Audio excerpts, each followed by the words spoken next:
Quand vous prenez une décision ou quand vous imaginez l'évolution d'une situation, en général, vous le faites uniquement à partir d'éléments rationnels visibles. On va dire que vous prenez une décision, non pas à la tête du client, mais à la tête de la situation. Et quand vraiment ça vous tient à cœur, vous écrivez le pour et le contre dans 2 colonnes, vous savez, les 2 petites colonnes avec le pour et le contre, seulement par nature. Ces informations tangibles, rationnelles, peuvent être trompeuses ou incomplètes. Un job peut paraître idéal sur le papier, mais rien ne vous dit qu'il ne va pas se révéler être une impasse. Et pour le savoir avant, il n'y a qu'un art divinatoire comme le tarot qui puisse vous le dire. Parfois également, on ne peut pas prendre une décision rationnellement, tout simplement parce qu'il y a trop d'inconnus dans l'équation, ou encore parce que nous ne disposons tout simplement pas du temps nécessaire pour faire le tour de la situation avant de prendre une direction. Ce ne sont pas seulement les cartes qui répondent, c'est vous, c'est votre 6e sens qui s'exprime à travers elles. Les arcanes, car les cartes du tarot s'appellent des arcanes, sont des symboles que vous ne voyez pas avec vos yeux physiques quand vous les tirez, puisqu'elles sont face retournée. C'est le principe. Mais si vous apprenez certaines règles, c'est votre 6e sens qui guidera vos mains vers les bonnes réponses. C'est possible parce qu'une part de votre conscience peut s'affranchir totalement des limites de l'espace et du temps pour répondre à toutes les questions que vous vous posez. Il existe en chacun de nous, car ce n'est pas un don exceptionnel, mais une faculté universelle. Seulement, dans la vie de tous les jours, elle est emprisonnée d'abord par le mental, on le sait bien, qui prend toute la place, mais aussi par nos émotions, essentiellement par le désir et la peur, qui agissent comme des filtres qui dénaturent tout ce que nous ressentons, mais aussi par nos préjugés qui limitent notre compréhension du monde et de nous-mêmes. Ben oui, même pour un débutant. J'ai justement créé des exercices spécifiques qui relient cette part de conscience avec le tarot pour permettre à votre intuition de s'exprimer et de vous guider vers la bonne réponse. Désolée, mais c'est probablement parce que vous avez fait n'importe quoi. Ne vous fâchez pas. Le prenez pas mal, mais comme la majorité des gens qui interrogent le tarot, vous avez reposé 15 fois la même question jusqu'à ce que les cartes vous disent ce que vous vouliez entendre. Ça ne peut pas marcher comme ça. Il y a des opérations successives à respecter dans la manière de se relier au tarot, de poser les questions, d'effectuer un tirage et bien sûr, ensuite, d'interpréter la réponse.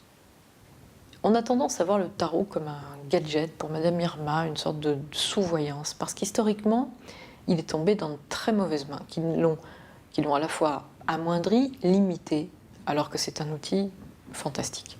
C'est une longue histoire, mais je ne vais pas vous la raconter aujourd'hui. Non, ce n'est pas difficile, pas du tout. C'est passionnant, c'est clair, c'est éblouissant d'intelligence. Le tarot est un univers de nuances, de finesse. Sa seule exigence, c'est de parler correctement son langage pour éviter les contresens et les malentendus. Une fois acquis, le tarot est un alphabet à part entière. Il n'y a pas une seule question, entendez-moi bien, une seule question que vous ne pourrez pas lui poser, comme vous pouvez écrire n'importe quoi avec les 26 lettres de l'alphabet. Toutes les questions, de pourquoi n'ai-je pas confiance en moi à vais-je trouver du travail, en passant par quels sont les sentiments de X ou Y pour moi. Mais vous apprendrez aussi à poser des questions de conseil, comme quelle attitude adopter dans un rendez-vous, ou comment faire pour me réconcilier avec un tel. Et tout ça, grâce à l'étude de cas pratiques uniquement à travers des tirages et des mises en situation concrètes, dès la 2e leçon. C'est le principe de la méthode. Contrairement à une idée reçue, le tarot ne prédit pas vraiment le futur. Il détermine précisément les probabilités de réussite. Attention sur une période donnée, et nous verrons laquelle, et pas sur toute la vie. Des questions que vous pouvez vous poser. En gros, il va vous permettre à l'instant T de faire la différence entre ce qui est du domaine du rêve et ce qui peut vraiment devenir un projet.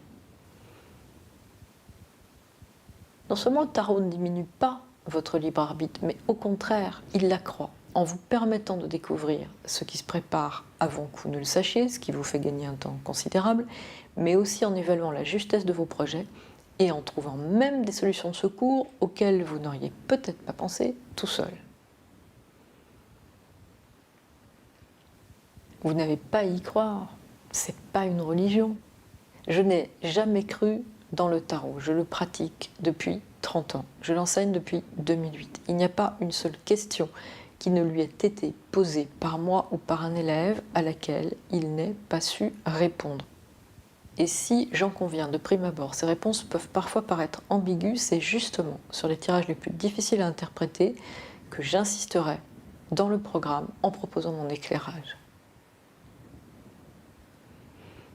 Le programme, c'est un pari qui consiste à découvrir ou à redécouvrir en un trimestre et demi les 22 arcanes majeures du tarot en 20 leçons vidéo HD et pour ceux qui en feront le choix uniquement en fonction des places disponibles qui seront, hélas limitées, des webinaires en ligne. La première leçon commencera par un test intuitif pour vous apprendre avec quel type de tarot travailler. Eh bien, pour la suite, je vous donne rendez-vous sur le site internet de l'école en tapant École Maud Christine dans votre navigateur ou encore en cliquant sur le lien qui va suivre.